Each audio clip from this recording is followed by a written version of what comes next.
नमस्कार मित्रांनो, मी तुकाराम सुरनर जी आर आणि योजना या यूट्यूब चॅनलमध्ये आपल्या सर्वांचं स्वागत आहे.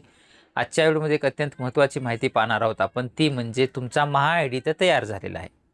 आता महा आय डी तयार झालेला आहे, तर त्याच्यानंतर नेमकं तुम्हाला आता जर तुमच्या महा आय डीच्या ह्याच्यानुसार तुम्हाला कोणत्या योजनेसाठी पात्र आहात, कोणत्या योजनेमध्ये तुम्हाला कसा अर्ज करायचा, सविस्तर माहिती आजच्या व्हिडिओमध्ये आपण पाहण्याचा प्रयत्न करणार आहोत. तुमच्या महा आय डीनुसार तुम्ही पात्र असलेल्या योजनांमध्ये नेमका अर्ज कसा करायचा, सविस्तर माहिती आजच्या व्हिडिओमध्ये पाहणार आहोत. व्हिडिओ शेवटपर्यंत पहा. माहिती आवडत असेल तर तुमच्या मित्रपरिवारांना नक्की शेअर करा, जेणेकरून याचा त्यांनाही फायदा होईल. व्हिडिओ सुरू करूया. बघा, त्यासाठी तुम्हाला काय करायचं आहे, आपण सांगितल्याप्रमाणे गुगलमध्ये जायचं आहे. गुगलमध्ये गेल्याच्या नंतर MahaDBT2 असं टाकायचं आहे. टाकल्याच्या नंतर तुमच्यासमोर जे काही MahaDBTचं पोर्टल येईल किंवा MahaDBT पोर्टल तुमच्यासमोर ओपन होईल. ओपन झाल्याबरोबर तुम्हाला काय आहे, असं झाल्याच्या नंतर ही सूचना दाखवली जाईल, कारण हे पोर्टल सध्या पहिलेचं पोर्टल ओपन झालं MahaDBTचं, ते बंद होऊन आता इथं गो टू MahaDBT 2.0 इथं ह्याच्यावरती आपल्याला जायचं आहे. त्यावरती आल्याबरोबर तुमच्यासमोर हे नवीन आता MahaDBTचं 2.0चं पोर्टल आलेलं आहे. इथं आल्याच्या नंतर आपल्याला काय करायचं आहे, थोडंसं खाली यायचं आहे. खाली आल्याबरोबर तुम्हाला इथं पाहू शकता की पात्र योजनांचा शोध घ्या. हा लाभ घेण्यासाठी आपल्याला काय याच्यावरती क्लिक करायचं आहे. त्यावरती क्लिक केल्याच्या नंतर आपलं हे जे काही महासारथीचं MahaDBTचं पोर्टल ओपन होईल.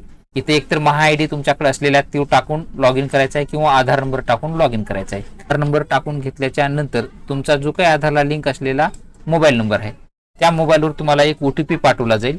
तो OTP तुम्हाला इथं टाकून घ्यायचा आहे.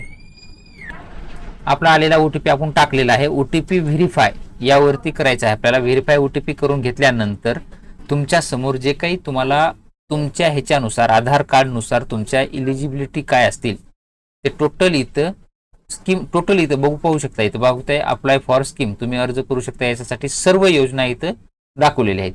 जर तुम्हाला कोणत्या स्पेसिकल याच्यापैकी पाहिजे असेल तर तुम्ही इथं निवडू शकता, किंवा डिपार्टमेंट वाईज तुम्हाला वेगवेगळी पाहिजे असेल तर त्या पद्धतीने तुम्ही निवडू शकता, किंवा इथं सर्चमध्ये टाकून सुद्धा तुम्ही शोध घेऊ शकता. पेज नंबर घेऊन किंवा इथं एकाच पेजवर 20 करू शकता. एकाच पेजवर 20 झाल्याच्या नंतर म्हणजे तुम्हाला एका पेजवर पुढचं डायरेक्टली रिफ्रेश करण्याच्या ऐवजी 20 संपूर्ण योजना इथं दाखवल्या जातील. अशा पद्धतीने ह्या 20 योजना त्या पद्धतीने तुमची कोणती बसत असेल त्या पद्धतीने तुम्ही इथं अर्ज करू शकता, किंवा इथं GR आहे त्या योजनेशी संबंधित GR तुम्ही डाउनलोड करून पाहू शकता. हे झाल्याच्या नंतर ही सर्व योजनाचं झालं. त्यानंतर तुमच्यासाठी ज्या काही पात्र योजना असणार आहेत इथं पाहू शकता की पात्र योजना जो टॅब आहे इथं योजनेसाठी अर्ज करायचा, इथं या पात्र योजनावरती आपल्याला क्लिक करायचं आहे. पात्र योजनावर क्लिक केल्याच्या नंतर व्यवस्थित तुमच्या ह्याच्यानुसार तुम्ही ते कोणकोणत्या योजनेसाठी पात्र आहात त्याच्यासाठीच्या योजना शोधून तुम्हाला काढल्या जातील. परंतु आता माझ्यासाठी कुठलीही पात्र योजना नाही, योजना आढळल्या नाहीत असं सरळ सरळ दाखवलेलं आहे. तुमचं पाहू शकता. आता कसं योजना आहे, शिक्षणाच्या ह्याच्यातून म्हणा, तुमचं जे काही महा आय डी आहे, आधार आहे, तुमच्या आधारला लिंक असलेलं तुमचं 10वीचं 12वीचं ह्याचं शिक्षण झालेलं आहे, त्या पद्धतीनं ते योजना इथं ऑटोमॅटिकली फिल्टर केल्या जातात आणि तुम्हाला तिथं योजना दाखवल्या जातात. योजनेचे फायदे जाणून घेण्यासाठी तर तुम्ही त्यावरती क्लिक करू शकता. तुम्हाला कोणत्या फिल्टरद्वारे शोधायचे ते शकता. बघा, तुम्ही पदव्युत्तर असाल तर डायरेक्टली इथं तुम्ही याच्यावरती क्लिक करू शकता आणि त्यानंतर मग तुमची माहिती जी काय असेल ती संपूर्ण इथं तपशील वगैरे भरून तुम्हाला काय काय पाहिजे, कुठले आहेत काय नाही, संपूर्ण माहिती भरून सुद्धा ती माहिती तुम्ही घेऊ शकता.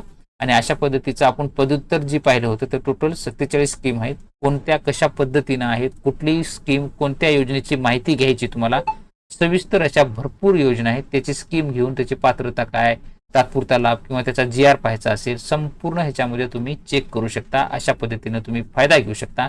त्याच्यासाठी मग तुम्हाला काय करायचं, एका योजनेसाठी जर तुम्ही पात्र असाल तर त्या योजनेसाठी तुम्हाला अर्ज करायचा असेल तर तुम्ही डायरेक्टली जे काही इथं योजना दाखवतील त्याच्यासमोर जे काही अप्लाय असेल ते अप्लायवरती क्लिक करायचं आहे. अप्लायवरती क्लिक केल्याच्या नंतर तुमचं अकॅडमिक इयर वगैरे काय असेल, म्हणजे तुम्हाला आता डायरेक्टली प्रोसीड वगैरे तुम्ही तिथं अर्ज वगैरे तुम्ही असं हे करू शकता. हे प्रोसेस आपण आता सध्या करणार नाहीयेत. इथं आपलं सक्सेस झालेलं आहे. झाल्याच्या नंतर आता संपूर्ण पुढची माहिती आपल्याला संपूर्ण फिलअप करायची आहे, कारण की आपण ह्याच्यासाठी पात्रच नाहीत म्हणून आपल्याला हे फॉर्म भरायचाच नाही. तुम्हाला एक दाखवण्यासाठी आपण हे ट्युशन फीचा फॉर्म होता तो आपण दाखवण्याचा प्रयत्न केलेला आहे. अशा पद्धतीनं तुम्हाला कोणत्या योजनेसाठी अर्ज करायचा आहे डायरेक्टली त्या फॉर्मवरून तुम्ही इथल्या याच्यावरून डायरेक्टली ते अर्ज करण्याची लिंक सुद्धा इथे तुम्हाला डायरेक्टली दिली जाणार आहे. अशा पद्धतीच्या पात्र योजनेचा तुम्ही लाभ घेऊ शकता. इथं तुमचं प्रोफाईल आहे, याच्यावरती क्लिक करून तुम्ही लॉग आउट वगैरे तुम्ही इथं तुमचं प्रोफाईल करू शकता. आपण आता लॉग आउट करून घेणार आहोत. अशा पद्धतीने तुम्ही योजनेचा लाभ घ्यायचा आहे.